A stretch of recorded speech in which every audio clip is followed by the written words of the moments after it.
Hi sir, good morning. Good morning sir. కొద్దిగా voice పెద్దగా ఇవ్వండి. ఓకే సార్, మీ పేరు?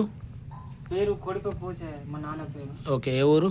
మాది Gurudupeta sir. Mandal? Kautala. Kautala. District? Komaram Bheem Asifabad. Komaram Bheem Asifabad. Okay, మీ నాన్నగారికి ఏం ప్రాబ్లం? ఈ డిస్క్ ప్రాబ్లం ఉంది sir, back bone spine problem. Okay, ఎంతకాలం నుండి? ఒక 4 సంవత్సరాల నుంచి ఇక ఇదే ప్రాబ్లం ఉండే. ఓకే. ఇక్కడిక్కడ హాస్పిటల్ వెళ్ళినాం.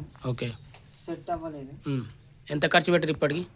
దగ్గర ఒక 2-3 లక్షలు పెట్టినాం సార్. 2-3 లక్షలు పెట్టారు. ఓకే, సో మన ప్రోడక్ట్ తీసుకుంటే ఎట్లుంది? ఇప్పుడు తీసుకొని ఒక 20 రోజులకు, ఒక 21 రోజు అవుతాను సార్. ఇది ఓకే, బయోటోరియం అని తీసుకున్నాం. ఓకే, మంచిగా ఉంటుంది అని అంటే, కానీ ఇప్పటికి 20 రోజులకే కొంచెం ఇవి కూడా అంటే ఇక స్పెయిన్ ప్రాబ్లం కాబట్టి మెడిసిన్లు ఆడకపోవచ్చు సార్. ఎస్, ఇప్పుడు ఫ్రీగా ఆడిస్తాను. ఓకే, అన్నీ కూడా ఫ్రీ అవుతాయి కొంచెం. ఓకే, ఒక 20 రోజులకే బెటర్ అయింది సార్. కొంచెం నడుములో కూడా పెయిన్ తగ్గింది అన్నారు. ఇప్పుడు నడుస్తుండ మామూలుగా? ఇప్పుడు నడుస్తాను. ఓకే, సో ప్రోడక్ట్కి ఎంత పెట్టారు మీరు? 10,700 రూపాయలు. ఓకే, సో ఇంకా క్యూర్ అవుద్ది సార్, కరెక్ట్ వాడండి. Okay, thank you.